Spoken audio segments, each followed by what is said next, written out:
लेकिन आज हमारी एक पेशेंट है एमपी की जो कि 17 ईयर्स के बाद कंसीव करी हैं और patient unknown infertility with PCOD with withdrawal bleeding था, यानी कि कभी भी जब से पीरियड स्टार्ट हुए थे तब से बिना दवा के कभी पीरियड नहीं आए थे। तो इस वजह से उन्होंने 2-3 महीने जो पंचकर्मा प्रोसीजर और सब था वो लिया और उसके बाद आज कल उनकी जो प्रेगनेंसी थी वो पॉजिटिव आई और आज उनके हस्बैंड जो है हमें आज मिलने आए थे। रीना मैम जो एंडोमेट्रियोसिस की ग्रोथ रुक गई है उसको ऑपरेशन से निकाल सकते हैं और मुझे हल्की हल्की पीरियड भी आता रहता है पीरियड के बाद भी।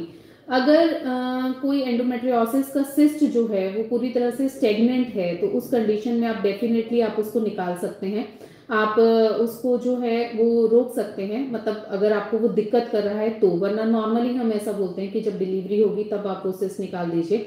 हाँ, उसकी वजह से अगर कंटिन्यूसली हेमरेजिक फॉलिकल बन रहा है या ओवरीज के आसपास के एडेशंस ऐसे हैं प्रीवियसली जो परेशान कर रहे हैं तो हम डेफिनेटली लैप्रोस्कोपी का सहारा ले सकते हैं, लेकिन उस सिचुएशन में जब एंडोमेट्रियोसिस पूरी तरह से कंट्रोल्ड है।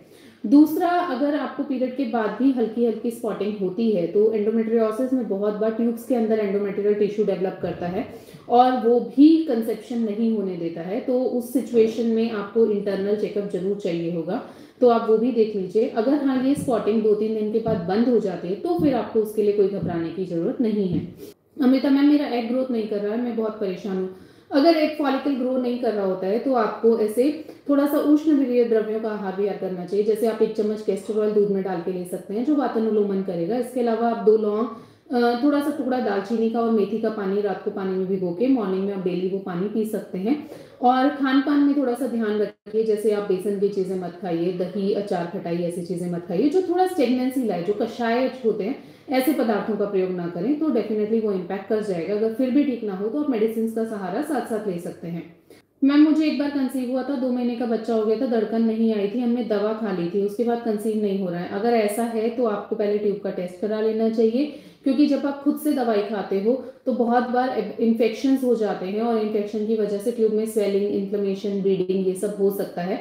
तो आप वो करा लीजिए और उसकी रिपोर्ट के साथ हमें मिल लीजिए। रही बात ओव्यूलेशन होने की, तो ओव्यूलेशन का टेस्ट तो फॉलिकुलर मॉनिटरिंग कराओगे तो पता चलेगा। बहुत बार लोगों को ऐसा लगता है कि ओव्यूलेशन के सिम्टम नहीं दिख रहे तो मतलब ओव्यूलेशन नहीं हो रहा है, ऐसा नहीं होता है। कुछ लोगों को ही ओव्यूलेशन होता है, मतलब अगर मैं आपको परसेंटेज बोलूं तो 10 में से सिर्फ 4 लोगों को अपना फॉलिकल कब रप्चर हुआ समझ आता है, बाकी के 6 लोग धोखे से अंदाजे लगाते हैं और उसकी वजह से कंसेप्शन नहीं हो पाता है।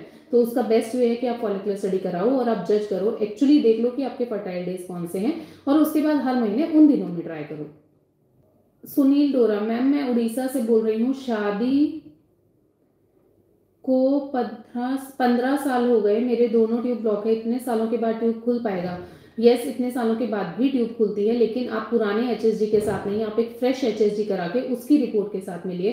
तो दोनों एचएसजी में आपके ट्यूब्स को कंपेयर करेंगे, इतने सालों में कितना डैमेज हुआ है, कितनी वो बीडिंग है या फिर कितनी लेड पाइप स्ट्रक्चर जैसा है, वो सिचुएशन को देखकर हम आपको ज्यादा अच्छे से बता पाएंगे कि कितने % चांसेस हैं।